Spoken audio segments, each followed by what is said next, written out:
we learn who we really are at times of big crisis.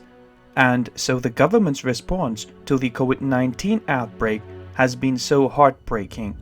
Rather than gathering around our founding principles, Democrats and Republicans have turned to solutions in the opposite direction. Larger government programs, more state bullying, and large socialist transfer payments have been greatly welcomed by the mainstream media and large parts of the US population. And at the same time, very few voices warn us that these measures erode our fundamental rights, the explosion of the size of our national debt, and the future establishing extremely dangerous precedents. Once people are used to receiving money directly from the federal government, it is extremely difficult to reduce these payments. If you rethink our history, it is difficult to name a single major transfer payment program that is rolled back. Over time, our federal government has grown and grew even bigger, and now it's the biggest government everyone has seen in the history of the entire planet. Yes, tens of millions of Americans are hurting a lot right now. Over the past 17 weeks, a total of 51.3 million Americans have made new claims for unemployment benefits, representing the most dramatic sudden increase the US has ever experienced.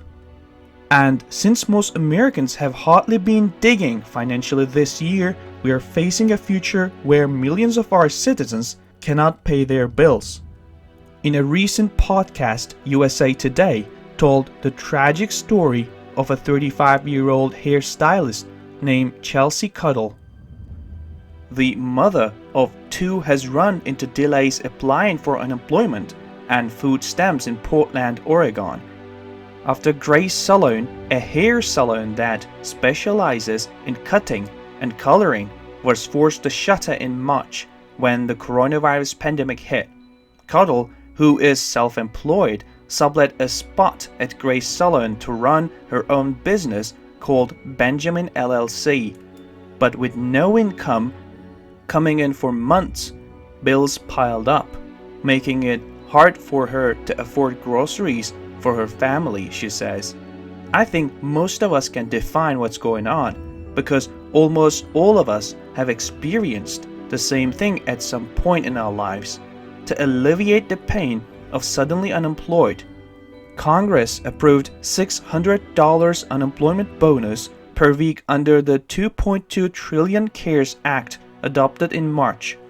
Unless Congress acts, the $600 per week boost to unemployment benefits will be cut off at a time when a record number of Americans depend on that assistance. The $600 weekly payments from the federal pandemic unemployment compensation program were put in place as part of the $2.2 trillion CARES Act that Congress passed in late March amid the coronavirus pandemic. Americans who are eligible for unemployment insurance receive an extra $600 on top of what they normally claim under their state's benefits. Yet this boost is scheduled to end for all states except New York on Saturday, July 25th, 2020. New York's end date is Sunday, July 26th, according to the Department of Labor. Roughly 25.6 million workers are said to be impacted by this benefit loss, according to recent estimates by the progressive think tank the Century Foundation, that includes 15.6 million Americans enrolled in regular state unemployment programs who currently receive the extra $600 boost. About 9 million people on the Pandemic Unemployment Assistance Program, which specifically covers business owners, self-employed Americans, gig workers, and independent contractors who are not typically eligible for unemployment. Approximately 1 million Americans receiving benefits through the Pandemic Emergency Unemployment Compensation also get the $600 boost. While this $600 unemployment boost program is set to end this month, the PUA and PEUC programs will run until the end of 2020. For a while, it seems that the Republicans were actually against extending extra unemployment benefits, but now it just seems to be hoping to reduce them a bit.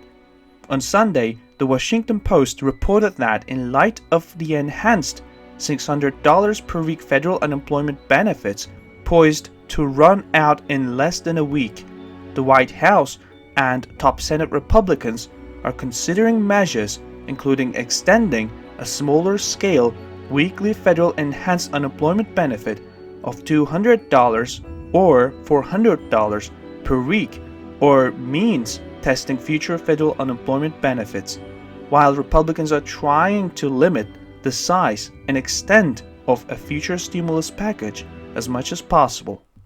Some experts told the Post that means testing a future federal unemployment benefit could cause even more administrative burdens on already overworked and overwhelmed state employment agencies, many of which are struggling to process claims as is and leaving millions waiting for benefits.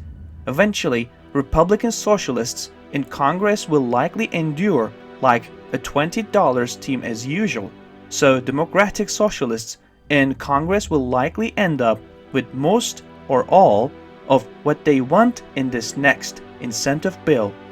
And very few people will talk about the fact that this new incentive bill steals trillions of dollars more from future generations. This is what socialism always does. It steals money from one group and gives it to another. In our case, we have been playing for so long from future generations that we have absolutely destroyed the bright future they should have. Meanwhile, calls for a second stimulus control are getting louder. In fact, a recent study found that many Americans wanted their next stimulus control to be even larger than the previous. More than 2/3 of Americans say they still need a second stimulus check from the government to help make ends meet, according to recent data from tax preparer Jackson Hewitt. And about a third of that group said the $1,200 checks needed to be more than the previous round. Only about a quarter of them say they wouldn't need another emergency payment. Another round of stimulus is badly needed, says Gregory Deco, chief U.S. economist of Oxford Economics. The expiring of enhanced unemployment benefits could represent a severe shock to people's income, since another potential round of stimulus checks likely will not be as large as they previously were, he added. More states have paused or rolled back their reopening plans following a resurgence in coronavirus cases, which could cause more people to lose their jobs. Experts say a staggering 51.3 million Americans have filed for unemployment over the past 17 weeks during the pandemic. When the first round of stimulus controls was over, I warned that this was a very dangerous precedent and that people would want more control soon, and that I was exactly right. There are very good conservatives who feel guilty of making the first round of stimulating controls because they realize that the controls are a huge step towards socialism. I can definitely understand why people feel conflict, but my advice is to accept checks that the government has sent you, because at this point what we are facing is a war for survival. We are entering a real nightmare section in American history, and our entire system will fail. If some extra money can help you and your family get ready, this is a good thing. However, mourning is also appropriate for those who are lost. Once upon a time, in a world where billions of people lived under socialist persecution, America was a ray of hope. But now we are racing at an absolutely breathtaking pace towards complete breathtaking socialism, and almost all politicians have completely abandoned our founding principles. Most of idea, comment, information, and criticism containing in these videos have been created by Daily News Report. Before making any important investment decision, use the information contained in these videos as a starting point for conducting your own research. If you make any investment or legal decision, it is advised to consult an expert before making this decision.